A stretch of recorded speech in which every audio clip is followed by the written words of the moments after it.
ሰላም ጤና ይስጥልን እጅጉን የተወደዳችሁና የተከበራችሁ የአዲስ ስፖርት ቤተሰቦቻችን እንደምን አላችሁልን? ከእናንተው ከሆነው ከአዲስ ስፖርት የዩቲዩብ ቻናላችን አዳዲስ ስፖርታዊ ጉዳዮችን ልናካፍላችሁ እነሆ ዛሬም በድጋሚ ተገናኘን። ስለምታደምጡን፣ ስለምትከታተሉን ቆይታችሁ ከኛ ጋርም ስለሆነ እጅጉን ከልብ አድርገን ነው የምናመሰግነው። በዛሬ ፕሮግራማችን የተለያዩ ስፖርታዊ ጉዳዮችን ወደ እናንተ እያደረስን ቆይታን የምናደርግ ይሆናል። ከነዚህ መካከል ትልልቆቹን የአውሮፓ ክለቦች የተመለከቱ እጅግ በርከት ያሉ ስፖርታዊ ጉዳዮችን ወደ እናንተም የምናደርስ ነው የሚሆነው። ዛሬ ተጠባቂው የዓለም ዋንጫ የፍጻሜ ጨዋታ ይደረጋል። ልክ ምሽት 4 ሰዓት ሲል በሜት ላይፍ ስቴዲየም ስፔንና አርጀንቲና የዘንድሮ የ2026ቱን የዓለም ዋንጫ የፍጻሜ ጨዋታ የሚያደርጉ ይሆናል። 104 ጨዋታዎች የነበሩት የዘንድሮ የዓለም ዋንጫ 103ቱ ጨዋታዎች ተደርገው ተጠናቀዋል። የመጨረሻው ጨዋታ ዛሬ ምሽት ይደረጋል። ከዚህ ጨዋታ ጋር አያይዘን በርከት ያሉ ጉዳዮችን እናነሳለን። እናንተ ግን የውጤት ግምቶቻችሁን ኮሜንት ቦክስ ላይ ልታጋሩን ትችላላችሁ። ዛሬ ተጠባቂው ጨዋታ የሚደረግ ይሆናል። ከሱ ጨዋታ ጋር አያይዘን በስፋት ወደ እናንተ የምናደርሳቸውን በርከት ያሉ ጉዳዮች እናደርሳለን። እስከ ፕሮግራማችን ፍጻሜ ከኛ ጋር አብራችሁን ልትቆዩ በአክብሮት ጋብዛለሁ። ከዓለም ዋንጫው በተጨማሪ ግን የዝውውር ጉዳዮችንም በስፋት እያነሳን ነው ቆይታ የምናደርገው። ከመሸጋገሪያ በኋላ በድጋሚ ተመልሰን እንመጣለን። አብራችሁኝ ቆዩ።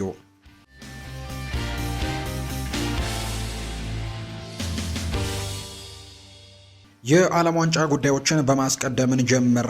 ዛሬ የዓለም ዋንጫው ፍጻሜውን ያገኛል። ላለፉት ጥቂት ጊዜያት እንግዲህ የዓለም ዋንጫውን በትልቁ ስንመለከት እንደነበር ይታወሳል።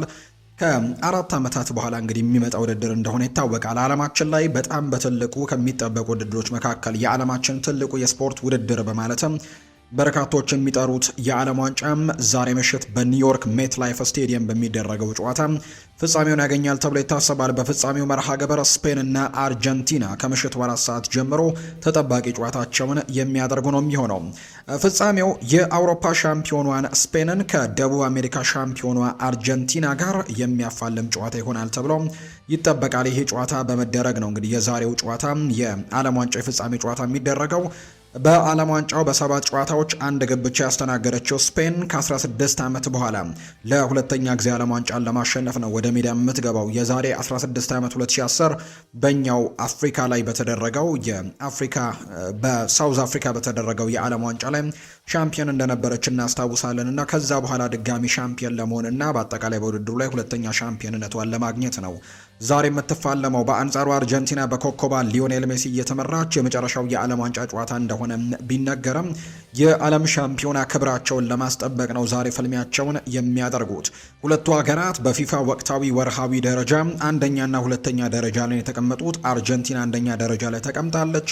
ከዛ ውጪ ደግሞ የስፔን ብሔራዊ ቡድን በፊፋ ወቅታዊ ራንኪንግ ሁለተኛ ደረጃ ላይ የተቀመጠ ቡድን ነው።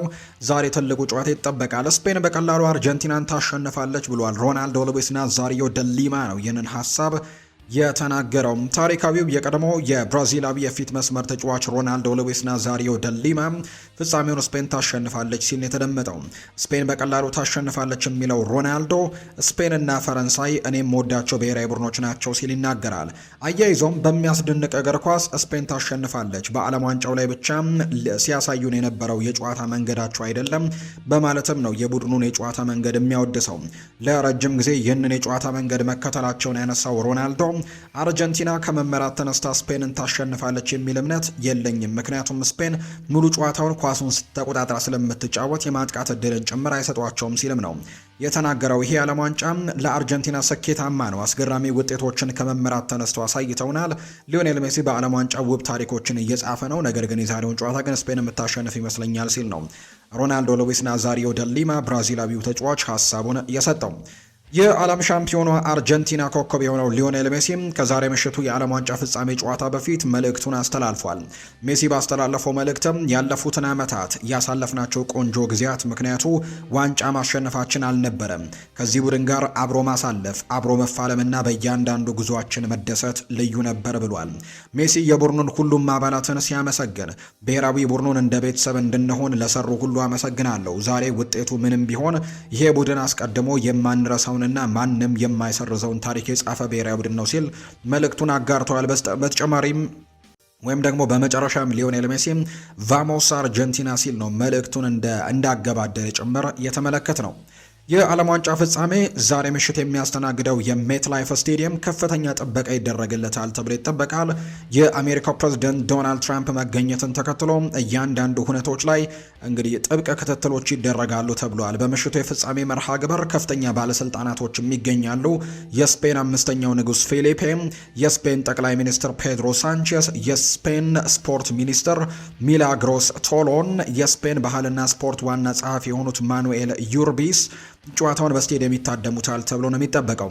የጣምራ አዘጋጇ ካናዳ ጠቅላይ ሚኒስትር ማርክ ካርኒ እና የሜክሲኮ ጠቅላይ ሚኒስትር ክላውዲያ ሼንባውም ከሌሎች ከፍተኛ የመንግስት መሪዎች ጋር በስቴዲየም ይገኛሉ ተብሎ ነው የሚጠበቀው። የስፔን የ2010 የዓለም ዋንጫ አሸናፊ ከሆኑት የቡድን አባላት መካከል አሰልጣኝ ቪንሴንት ዴል ቦስኬ፣ አይከር ካሲያስ፣ ካርለስ ፒዮል፣ ፔፔ ሬይና፣ ራኡል አርቤልዋ እንዲሁ ሰርጂዮ ቡስኳትስ፣ ሻቪ ሄርናንዴስ፣ አንድሪያስ ኢኒየስታ፣ ሄሱስ ናቫስ፣ ፔድሮ ሮድሪጌዝ ላዴሴማ፣ ፈርናንዶ ቶሬስ፣ ዳቪድ ቪያ በተደረገላቸው ግብዣ መሰረት በፍጻሜው መርሃ ግብር ላይ ስቴዲየም ውስጥ የምንመለከታቸው የስፔን የቀድሞ ተጫዋቾች እንደሆኑ ጭምር የሚያሳዩ መረጃዎችን ነው እየተመለከተን የምንገኘው።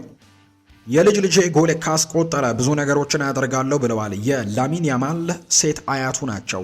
ይህንን ሀሳብ የተናገሩት የስፔናዊው ተጫዋች ላሚን ያማል ሴት አያት ፋጢማ ናዝራዊት ይባላሉ። ስፔን ዋንጫውን እንድታሸንፍ እንደሚፈልጉ ነው የተናገሩት። ስፔን ዋንጫውን እንድታሸንፍ እፈልጋለሁ ያሉት አያቱ ያማል ጎል ካስቆጠረ በጣም እደሰታለሁ፣ እጮሃለሁ ሲሉም ተደምጠዋል። በጨዋታው የልጅ ልጄ ጎል ካስቆጠረ አስደናቂ ይሆናል፣ እኔም ደግሞ ብዙ ነገሮችን አደርጋለሁ ሲል የተደመጡት ላሚን ያማል ሴት አያቱ በህይወቱ ትልቅ ሚና እንዳላቸውና ትልቅ ቦታ እንደሚሰጣቸውም ደጋግሞ ከዚህ በፊትም ሲናገር እንደነበር እናስታውሳለን።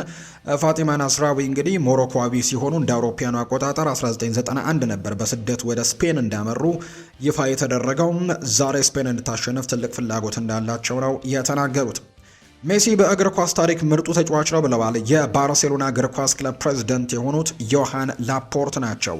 ይህንን ሀሳብ እየሰጡም የሚገኙት ለቀድሞ ኮከባቸው ሊዮኔል ሜሲ ያላቸውን አድናቆት ገልጸዋል። ሜሲ በእግር ኳስ ታሪክ ምርጡ ተጫዋች ነው ያሉት ፕሬዝዳንቱ ሜሲ ለበርካታ ዓመታት ደስታዎችን ሰጥቶናል ብለዋል።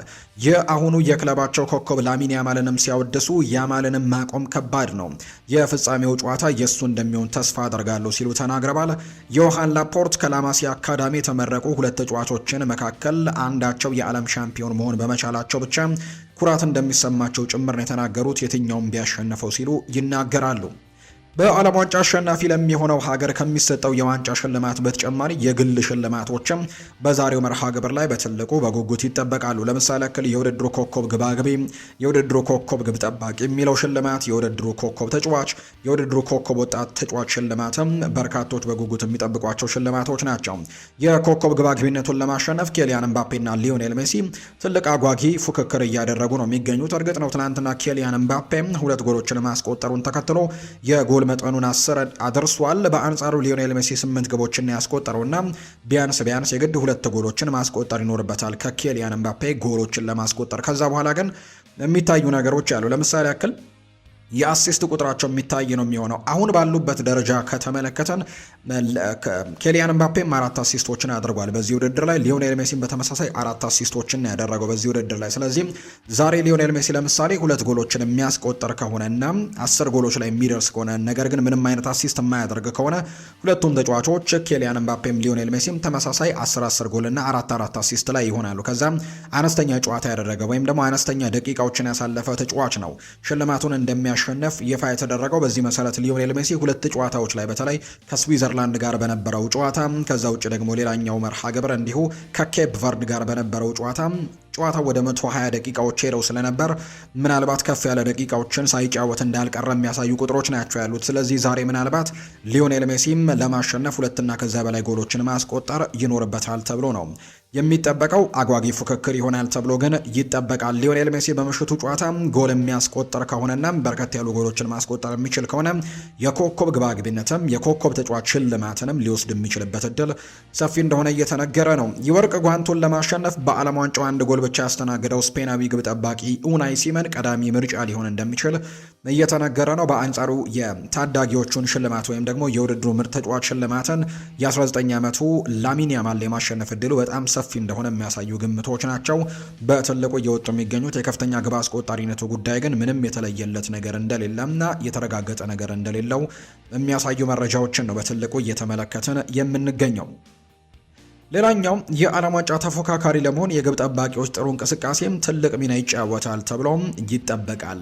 እንግዲህ ካለፉት 5 ውድድሮች በ4ቱ የወርቅ ጓንት አሸናፊ ግብ ጠባቂዎች የተመረጡት ሻምፒዮን ከሆነው ብሔራዊ ቡድን እንደሆነ የሚያሳዩ ቁጥሮችን ነው እየተመለከትን የምንገኘው። ሻምፒዮኖቹ ግብ ጠባቂዎች ናቸው እየተመረጡ እንደሚገኝ እየተገለጸ የሚገኘውና በዚህኛው ውድድርም አሁንም ሻምፒዮን የሆኑ ግብ ጠባቂዎች ሽልማቱን የማሸነፍ ትልቅ እድል ይኖራቸዋል ተብሎ እንደሚጠበቅ ነው የመረጃ ምንጮም ይፋ እያደረገ የሚገኘው። ይሄኛው እውነታ ግብ ጠባቂዎች ለዓለም ዋንጫ አሸናፊ ቡድን ያበረከቱት ትልቅ አስተዋጽኦን ማሳያ ተደርጎ ሊወሰድ እንደሚችል ተነግሯል። 2022 ላይ የአርጀንቲናው ግብ ጠባቂ ኤሚሊያኖ ማርቲኔዝ ነው ሽልማቱን ያሸነፈው። 2018 ላይ እርግጥ ነው ቲቦ ኩርቱዋ ነው ይህን ሽልማት እንዳሸነፈ የምናስታውሰው። 2014 ላይ ማኑኤል ኖየር፣ 2010 አይከር ካሲያስ እና 2006 ጂያንሉጂ ቡፎን ይህንን ሽልማት ማሸነፋቸውን የምናስታውሰው ነው። እንግሊዛዊው የማንቸስተር ዩናይትድ ተጫዋች የሆነው ማርከስ ራሽፎርድ ከጨዋታው መጠናቀቅ በኋላ ከትላንትናው ጨዋታ መጠናቀቅ በኋላ በኢንስታግራም ገጹ ሀሳቡን አስፍሯል። በእግር ኳስ ውስጥ አንድ የማይቀየር ነገር ቢኖር በመንገዱ ላይ ብስጭት ነው። ከአርጀንቲና ጋር ያደረግነው ጨዋታ በእርግጥም ከብዶን ነበር፣ ነገር ግን መክፋትና አንዳንድ ደግሞ እንደ አንድ ሀገር ደግሞ ያን ያክል ርቀት እንደመጣን መገንዘብ አለብን። ቀርበን ነበር፣ በጣም ቀርበን ነበር፣ ነገር ግን እንደገና አልሆንልንም። ስለዚህ በቀጣይ ጊዜያት ለማሳካት እንሞክራለን ብለዋል። ከፈረንሳይ ጋር ባደረግነው ጨዋታ ደጋፊዎቻችንን የሚያስደስት አፈጻጸም በማሳየት በሶስተኛ ደረጃ እንግዲህ አጠናቀናል። የዚህ ቡድን አካል በመሆን እጅግ በጣም እኮራለሁ። በእኛ ማመን ቀጥሉ፣ የኛ ደግሞ ጊዜ ይመጣል። አሁን ለኔም የማርፍበት የማሰላስልበትና ከቤተሰቤ ጋርም ሆኜ የተሻለ ጊዜን የማሳልፍበት ጊዜ ይሆናል ሲልም ይናገራል። እንግሊዝ ፈረንሳይን 6-4 ካሸነፈች በኋላ ኬሊያን ኤምባፔም ቃለ ምልልስ አድርጓል። ጋዜጠኛው ሲናገር ደጋፊዎች ከጨዋታው በኋላ በአንተና በጁድ ቤሊንጋም መካከል የእጅ መጨባበጥ ወይም መተቃቀፍ እንደሌለ አስተውለዋል። ምክንያቱ ምን ነበር የሚል ጥያቄ ቀርቦለት ነበር። ኬሊያን ኤምባፔ ሲናገር ሰዎች በእንደዚህ አይነት ቀናት ውስጥ ሆነው ሁሉንም ነገር ያስተውላሉ። አዎ በእኔና በጁድ መካከል የተወሰነ ውጥረት ነበር። ባለፈው የውድድር ዘመን ለሁለታችንም ቀላል አልነበረም። ሁለታችንም ማሸነፍ ፈልገን ነበር። ሁለታችንም ጠንካራ ስብዕና አለን። እናም አንዳንድ ጊዜ ይህ ርቀት ይፈጠራል። እግር ኳስ ውስጥ ያለ ነገር ነው ሲል ይናገራል። ነገር ግን እያንዳንዱ አለመግባባት የህዝብ ቅሬታ መሆን የለበትም። አክብሮት የሚለካው ካሜራዎች ከጨዋታ በኋላ ለ5 ሰከንዶች አንድን ሰው ስታቅፉ በመያዛቸው አይደለም። አንዳንድ ጊዜ በጣም የበሰልነው ነገር እርስ በርስ መከባበራችን ነው ሲልም ጭምር ነው የተናገረው። ጆዜ ሞሪኒዮ አሁን ላይ መጥቷል። እናም ለሁለታችንም አዲስ ምዕራፍ ነው። ከሁሉም ነገር በላይ ደግሞ ሙያዊነት ይፈልጋል። ባለፈው ጊዜም የተከሰተው ነገር ሁሉ ያለፈውን ጊዜ ስለሚቆይ ባጁ ሁልጊዜም ከማንኛውም ግለሰብ የበለጠ ነው ብሏል። ጁድ ይናገራል። ልዩ ተጫዋች ነው። ኬሊያን ኤምባፔ ሲናገር ጁድ ቤሊንጋም በጣም ልዩ ተጫዋች ነው። እናም ደግሞ ስለኔ ተመሳሳይ ነገር እንደሚናገር እርግጠኛ ነኝ። ለተመሳሳይ ዓላማዎች ለመጫወት የቅርብ ጓደኛሞች መሆን የለብንም። ያንን ግንኙነት እንደገና መገንባት ቡድኑን የሚረዳ ከሆነ ሁለታችንም ይህንን ለማድረግ በቂ ጊዜ ያለን፣ ዋንጫዎችን ማሸነፍም ብስለት እንጂ ኢጎን አይፈልግም ሲልም ጭምር ነው የተናገረው። ኬሊያን ኤምባፔ ነው ይህንን ሀሳብ እየሰጠም የሚገኘው። አርሰናልን የተመለከቱ መረጃዎችን ደግሞ ወደ እናንተ እናድርስ። ጆሽ ክሮንኬ ይናገራል። ትኩረታችን በዋጋው ላይ ሳይሆን በጥራቱ ላይ ነው ብለዋል። ትክክለኛ ተጫዋች ለማምጣት 200 ሚሊዮን ፓውንድ የሚያስፈልግ ከሆነ እናም ያ ተጫዋች ደግሞ ክለቡን ከፍ ሊያደርግና ዋንጫዎችን እንደሚያሸንፍ ሊያስገነዝበን የሚችል በእውነት ካመንን ሁሉንም አማራጮች እንመለከታለን። ገንዘቡ ሳይሆን እኛ ጥራቱ ላይ ነው ትኩረት የምናደርገው ሲል ይናገራል ጆሽ ክሮንኬ። ዓላማችን በአውሮፓ ላይ ካሉ ምርጥ ቡድኖች ጋር መወዳደር የሚችል ስብስብን መገንባት ነው ሲልም ነው ጆሽ ክሮንኬ ሀሳቡን እየሰጠ የሚገኘው። ከሳምንታት በፊት አርሰናል ሞርጋን ሮጀርስን በ100 ሚሊዮን ፓውንድ ማስፈረም ይችል ነበር ብሏል ቤን ጃኮብስ ሲናገር። የጀረሚ ሞንጋ ዝውውር ያልተሳካውም በገንዘብ ጉዳይ እንደነበር ይፋ ተደርጓል። የማቴዎስ ፈርናንዴዝ ዝውውር ያልተሳካውም በዚሁ ምክንያት ነው፣ የሳንድሮ ቶናሊም ጉዳይ። ስለዚህ አርሰናል የሚጠበቀውን ያክል ወይም የሚጠየቀውን ገንዘቦች መክፈል ይኖርበታል የሚል መረጃ ነው ቤን ጃኮብስ እያወጣ የሚገኘው። አርሰናሎች ብራድሊ ባርኮላ ዝውውር ላይ እንቅስቃሴዎችን በትልቁ እያደረጉ እንዳልሆነ ጭምር ነው ፋብሪዚዮ ሮማኖ የሚናገረው። እርግጥ ነው የሞርጋን ሮጀርስ ዝውውር ካልተሳካላቸው በኋላ ቀጣዩ ኢላማቸው ይሄ ተጫዋች እንደሆነ ምንም ጥያቄ የለውም። ነገር ግን ያን ያክል በንቃት እየተሳተፉበት የሚገኝ ዝውውር ግን አልሆነም። በብራድሊ ባርኮላ ጉዳይ ላይ ያለው ግንዛቤ ይላል ፋብሪዚዮ ሮማኖ ሲናገር፣ እስካሁን ድረስ አርሰናል በቅርብ ጊዜ ውስጥ ምንም አይነት እንቅስቃሴዎችን እንዳላደረገ ነው። በአሁኑ ጊዜ በባርኮላና በአርሰናል መካከል ያለው ውይይት ቀዝ ያለ ሆኗል። ሊቨርፑል ለሁኔታው በጣም ደግሞ ትኩረት ሰጥቶ እየሰራ ያለ ቡድን እንደሆነ ነው ፋብሪዚዮ ሮማኖ መረጃውን ይፋ እያደረገ የሚገኘው። ቡካዮ ሳካም ይናገራል። ዛሬን የተመኘሁት ነገር ቢኖር ጨዋታን በጥንካሬ መጨረስ ነበር። በእርግጥም ይህንን ዋንጫ ፈልገነው ነበር፣ ነገር ግን መሆን አልቻለም። ቢሆንም ግን በዓለም ዋንጫው የመጀመሪያ ሃትሪኬን በመስራቴ ደስተኛ ነኝ ብሏል። ትላንትና ሃትሪክ ከሰራ በኋላ ሲናገር ለሁሉም ነገር የቡድን አጋሮችን ያመሰግናለሁ። እናም ከጉዳት ጋር እየታገለ ለተጫወተው ዴክላን ራይስም ደስተኛ ነኝ። በሚቀጥለው እንግሊዝ ሻምፒዮን ለማድረግም የተቻለንን ሁሉ እንሰራለን ሲልም ይናገራል። ቡካዮ ሳካ ይቀጥልና እርግጥ ነው በዓለም ዋንጫው ላይ የበለጠ መጫወት እፈልግ ነበር፣ ነገር ግን ስለዚያ ማውራት አሁን ላይ ዘግይቷል። ብቃቴንም አቅሜንም በሜዳ ላይ በተግባር ለማሳየት ሞክሬያለሁ። አሁን ላይ ግን አልፏል ሲልም የተናገረው። የአርሰናል ደጋፊዎች የአካል ብቃት ምን ደረጃ ላይ እንዳለ ማወቅ ይፈልጋሉ። ስለዚህ የምትለው ነገር አለው የተብሎም ትናንትና ቡካዮ ሳካ ጥያቄ ቀርቦለት ነበር። ምላሹን ሲሰጥ ቡካዮ ሳካ በጥሩ የአካል ብቃት ላይ ነኝ፣ በጥሩ ሁኔታ ላይም እገኛለሁ፣ ሀሳብ በጭራሽ አይግባችሁ ሲልም ጭምር ነው እየተናገረ እንደሚገኝ የመረጃ ምንጩም ይፋ ያደረገው። ማንቸስተር ዩናይትድን የተመለከቱ መረጃዎችን እናንሳ። ክለቡ እሱን እንዲያቆየው ለማሳመን ፍላጎት ወይም ቁርጠኝነት እያሳየ አይደለም ተብሏል። ስለ ጆሹዋ ዝርክዚ አንዳንድ መረጃዎች ሲወጡ የቀድሞ የማንቸስተር ዩናይትድ ተጫዋች የነበረው ዲሚተር በርባቶቭ ሲናገር ጆሹዋ ዝርክዚም በሬክሻም ላይ ባደረገው ጨዋታ ባሳየው ብቃት ደስተኛ አይደለም። ማንቸስተር ዩናይትድ እሱን መሸጥና ለቤንጃሚን ሼስኮ የበለጠ ጥራት ያለው ተጠባባቂ አጥቂ ማስፈረም አለበት ሲል ነው የሚናገረው ዲሚተር በርባቶቭ። እኔ ራሴ ፈጣን አልነበርኩም፣ ነገር ግን እንደዚያ ቀርፋፋ ግን እንደነበርኩ ትዝ አይለኝም። ዝርክዚ ክለቡን እሱ እንዲያቆየው ለማሳመን ፍላጎት ወይም ቁርጠኝነት እያሳየ አይደለም። የሚሰጠውን እድል እንኳን በትክክል የሚጠቀም አይነት ተጫዋች ሆኖ አልተመለከትኩትም ሲልም ጭምር ነው የሚናገረው። ለዚህ ነው ማንቸስተር ዩናይትድ ከሱ ጋር መለየትና ጠንካራ አጥቂ መፈለግ ያለበት ብዬ የማስበው። ለብዙ ዓመታት ማንቸስተር ዩናይትድ በአጥቂዎች ላይ ችግር አልነበረበትም፣ ነገር ግን በቅርብ ጊዜ ይሄ ቦታ በጣም ችግር ከሚታይባቸው ቦታዎች አንዱ ሆኖ እየተመለከትኩት ነው ብሏል። ፓትሪክ ዶርጉ ስለሚመርጠው የጨዋታ ቦታ እንዲህ ሲል ነው የሚናገረው። የት እንደምጫወት ለእኔ ምንም አይነት ልዩነት የለውም። ባለፈው የውድድር ዘመን በግራ በኩል የሚሆን በቀኝ በኩል ጥሩ ብቃቶችን አሳይቻለሁ። አሰልጣኙ እኔን ማጫወት ተገቢ ነው ብሎ በሚያስብበት ቦታ ላይ ሁሉ የተቻለኝን ጥረት አደርጋለሁ። እናም ሁልጊዜም ደግሞ ለቡድኑ 100% እንዲሁ አቅሜን እሰጣለሁ ሲልም ጭምር ነው የተናገረው። የማንቸስተር ዩናይትድ ግብ ጠባቂ የሆነው ራዴክ ቪቴክ በማንቸስተር ዩናይትድ ስላለው የወደፊት እጣ ፈንታ ሀሳቡን ገልጿል። በጣም ጥሩ ስሜት ይሰማኛል፣ እንዲሁም ደግሞ ቁጥር አንድ ተመራጭ ለመሆንም በድጋሚ ወደ ሌላ ቦታ ደግሞ ለመሄድ ዝግጁ ነኝ። በየሳምንቱ እግር ኳስን መጫወት ፈልጋለሁ። ለሁለቱም አማራጮችም በውሰት ወይም በቋሚ ዝውውርም ለመሄድ ዝግጁ ነኝ ብለዋል። በጠረጴዛ ላይ በርካታ ጥያቄዎች አሉ። በቅርቡ አንድ ነገር እንደምወስን ተስፋ አደርጋለሁ ሲል ነው ራዴክ ቪቴክ ሀሳቡን የሰጠው። ቸልሲን የተመለከቱ መረጃዎችን እናንሳ። አሌሃንድሮ ጋርናቾ ቀጣዩ ክለቡ ሮማ እንዲሆን ቅድሚያ ሰጥቷል። በተጫዋቹና በሮማ መካከል ውይይቶች በመካሄድ ላይ ናቸው። ነገር ግን ዝውውሩ እንዲፈጸም በሮማና በቸልሲ መካከል የሚደረጉ ድርድሮች ወሳኝ ይሆናሉ። ቸልሲ ተጫዋቹ በቋሚ ዝውውር ወይም በአስገዳጅ ግዢ ውልም እንዲለቅ ይፈልጋል ነው የተባለው። ሮማ ግን በውሰት ለማስፈረም ነው እንደፈለገም የሚያሳዩ መረጃዎችን ፋብሪዚዮ ሮማኖ ይፋ ያደረገው። በዚህ የባርሴሎና ጉዳዮችን የምንንገራቸው በሁሊያን አልቫሬዝ እና በአትሌቲኮ ማድሪድ መካከል ያለው ግንኙነት ይበልጥ እየተበላሸ እንደመጣ የሚያሳዩ መረጃዎችን በትልቁ እየሰማን እንገኛለን። አሁን ላይ ሁኔታውን በሙሉ ሊስተካከል ወደማይችልበት ደረጃ እየደረሰ እንደሚገኝ ነው የመረጃ ምንጩ ይፋ ያደረገው። ከዓለም ዋንጫ ፍጻሜ በፊት በነበሩት 48 ሰዓታት ውስጥ የክለቡ ፍላጎት እውነተኛ አልነበረም ብለው የሚያምኑት የአልቫሬዝ ወኪሎች ቁጣቸው እየበረታ ይገኛል። አጥቂው ተገቢውን ክብር እንዳልተሰጠው የተሰማ ሲሆን በማንኛውም መንገድ ክለቡን ለቆ መውጣት ይፈልጋል። ሁኔታው የማይሻሻል ከሆነ በቀድሞ ውድድር ዘመን ዝግጅት ስልጠና ላይም ላለመገኘት ሊወስን ይችላል። አድማም ሊያደርግ እንደሚችል ይፋ ተደርጓል። ይሄ ደግሞ ለፈላጊዎቹ ክለቦች በጣም ጥሩ አማራጭ ሆኖ ሊመጣላቸው እንደሚችል ነው እየተነገረ የሚገኘው። አሁን ላይ በትልቁ ይህንን ተጫዋች ለማስፈረም ባርሰሎናና አርሰናል በትልቁ ለማስፈረም እንቅስቃሴዎችን እያደረጉ እንዳለ ነው የተነገረው። ተጫዋቹ በተለይ ከዚህ በኋላ በአትሌቲኮ ማድሪድ የመቀጠል ምንም አይነት ፍላጎቶች እንደሌሉት የሚጠቁሙ መረጃዎች ናቸው የወጡት። ለሁሊያን አልቫሬዝ በጣም ቅርብ የሆኑ የመረጃ ምንጮች እንደሚናገሩት ከሆነ የዓለም ዋንጫ ፍጻሜ ከመደረጉ 48 ሰዓት በፊት የአትሌቲኮ ማድሪድ ሰዎች ስለ እሱ ሁኔታ በአደባባይ መግለጫ በመስጠታቸው በጣም እጅጉን ተበሳጭተዋል። ይህ ድርጊት ሆን ተብሎ በክፉ እምነት የተደረገ ነው ብለው የሚያምኑ ሲሆን በአሁኑ ላይ እንግዲህ ግንኙነቱ ከቀድሞ ይበልጥ ወደ ባሰ ደረጃ እንዲደርስ የሚያደረገው ትልቁ ምክንያትም ያ እንደሆነ ጭምር የተነገረው። በተለይ በቅርቡ የአትሌቲኮ ማድሪድ ፕሬዚደንት ወደ ሚዲያዎች ወጥተው ተጫዋቹን እንደማይለቁት 100 ሚሊዮን ፓውንድ ቢቀርብላቸው 200 ቢቀርብላቸው ተጫዋቹን የመልቀቅ ምንም አይነት ፍላጎት እንደሌላቸው በተደጋጋሚ አሳይተዋልና ያ ነገር ተጫዋቹን በጣም እንዳበሳጨው የሚያሳዩ መረጃዎች ናቸው ይፋ የተደረጉት።